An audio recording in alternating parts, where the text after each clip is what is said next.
See, you don't want to wind up at the end of your life and discover that you've lived only 1/10 of it. And the other 9/10 went down the drain. Not for lack of opportunity, for lack of information.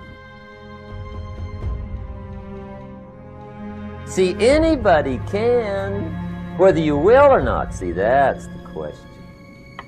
And here's a good question to ask. We are all buying somebody's plan. The question is, whose? Who's got you talked into doing what you're doing? Who's got you talked into your present plan? See, 10 years from now, you will surely arrive. The question is, where? But see, anybody, if you want to, can go searching for a good plan, pick it, and start working it. And sure enough, as the time passes, as it surely will 5 years from now, 10 years from now, then you'll be winding up wearing what you want to wear, driving what you want to drive, living where you want to live, become what you want to become. But now's the time to fix the next 10 years. And who can? Anybody.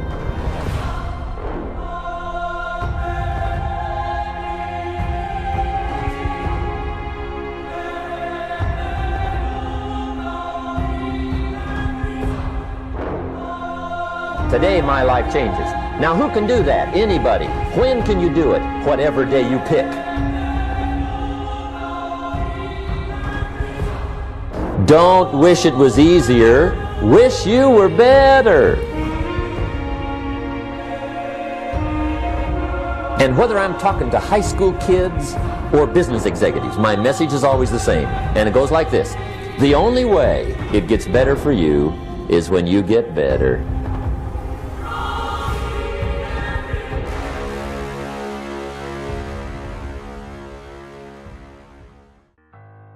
We take 2.5 hours on the weekend for the whole 10-year plan. We don't have time for that tonight. But let me get you started with a little simple formula Mr. Shoaff gave me. And maybe this will be helpful. First of all, I've divided goals into 2 parts. First is long range. Long range goals. That's your dreams. Your dreams for the next 3, 5, 10, 20, 30, 40 years. Actually, the rest of your life. Your dreams. You've got to keep dreaming. Ronald Reagan, president, said to the joint session of Congress a few weeks ago, "The Republic is a dream. And if we don't keep dreaming, we will lose the Republic." Your better future is a dream for yourself and for your family. Where do you want to go? What do you want to do? What do you want to be? What do you want to see? You've got to dream dreams. There's a Bible phrase that says, without dreams and visions, people perish. You've got to have something to go for that inspires the heart and the soul. Dreams. From the children of Sanchez, it says, take the crumbs from starving soldiers, they won't die. Take the bread from hungry children, they won't cry. But without dreams, we all will die. You've got to dream. Don't lose your dreams. For yourself, for your future, for your family. The dreams of love and enterprise and travel and doing things. Becoming something unique on your journey here.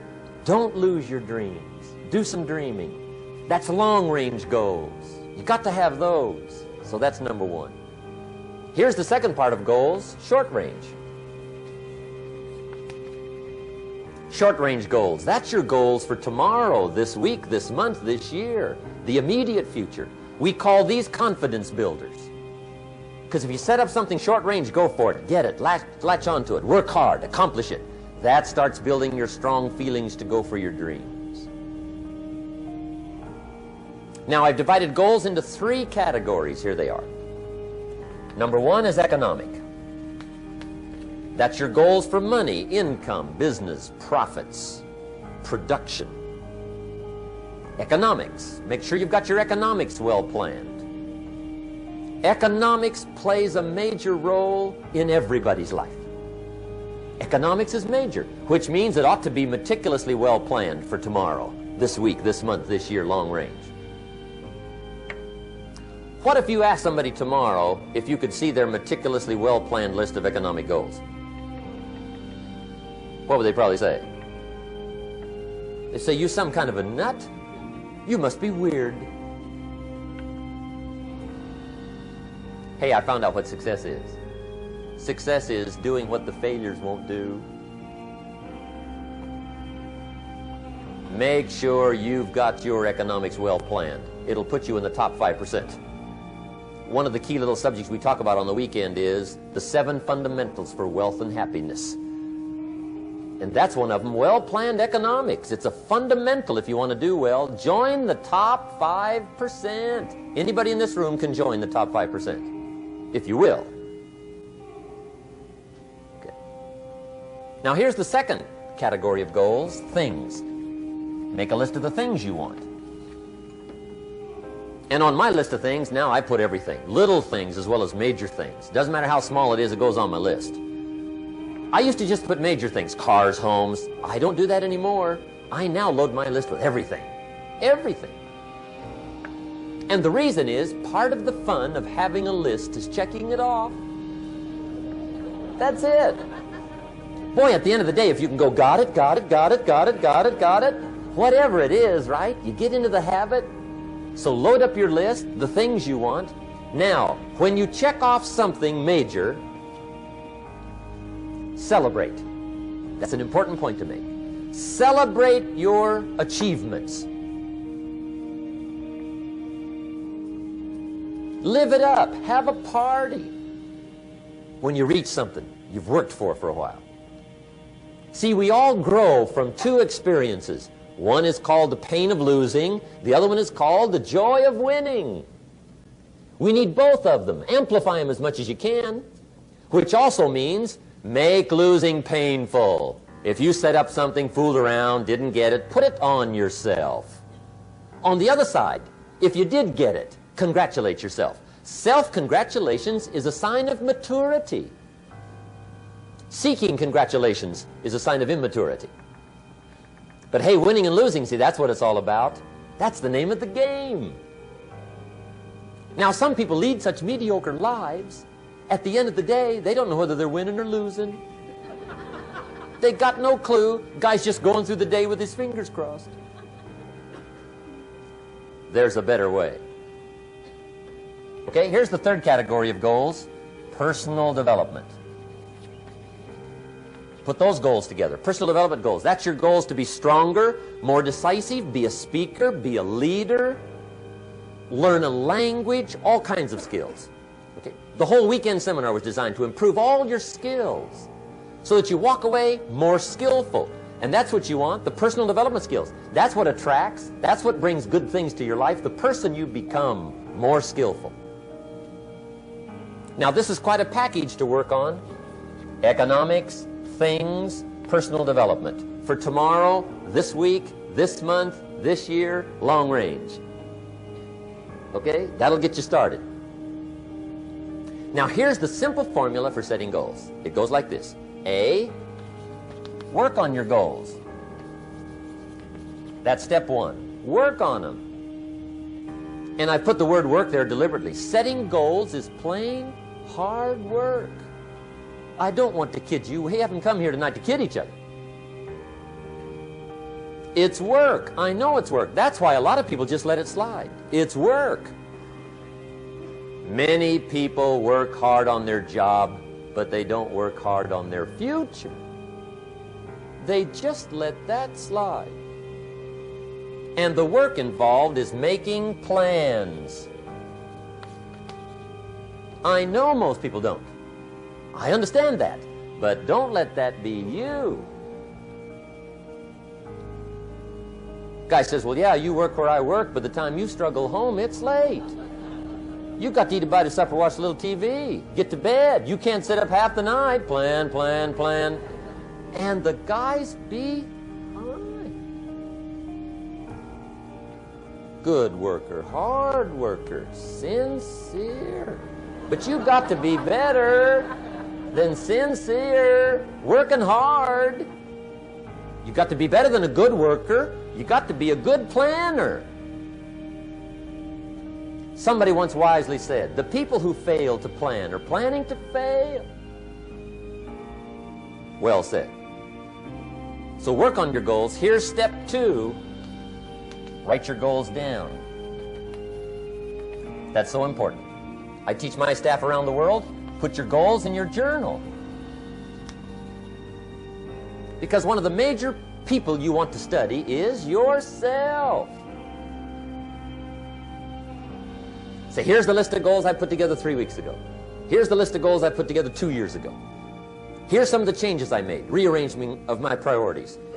I scratched these off, I put these on, I've gotten these. Study your accomplishments, study what your desires are. Put them on paper, write them down. Here's another reason for writing your goals down. It shows you're serious about doing better. And to do better, you gotta get serious. You don't have to be grim, but you must be serious. Everybody hopes things will get better. Everybody hopes. Poor people hope. That ought to tell you something. It means the future does not get better by hope. It gets better by plan. I used to have the affliction called passive hope. It's an affliction. It's bad. Probably what's even worse than that is happy hope. Now that is really bad. That's bad. Happy hope. The guy's 50 and he's broke and he's still smiling. See, that's not good. So get serious about your goals. Put them on paper. Write them down. There's all kinds. His goals, her goals, their goals. Business goals, financial independence goals, family goals. I mean, there's so many things to work on this that if you don't get busy and work on it, sure enough, the time will pass.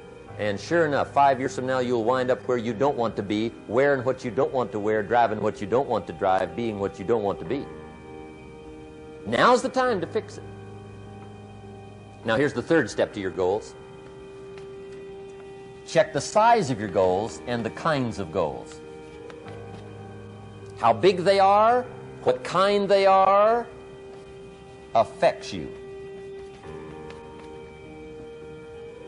And here's one of the important phrases of the evening. Your goals are affecting you, whatever they are. Your goals affect your handshake.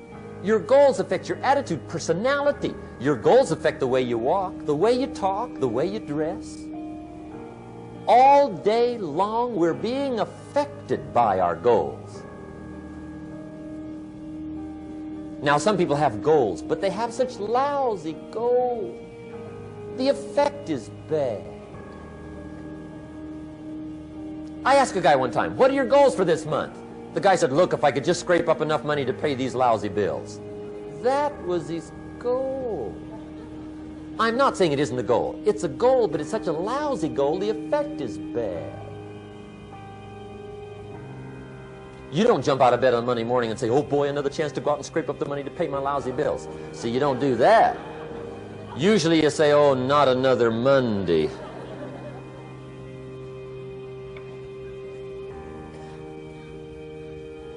And some people have so given up on life, they have joined the thank God it's Friday club.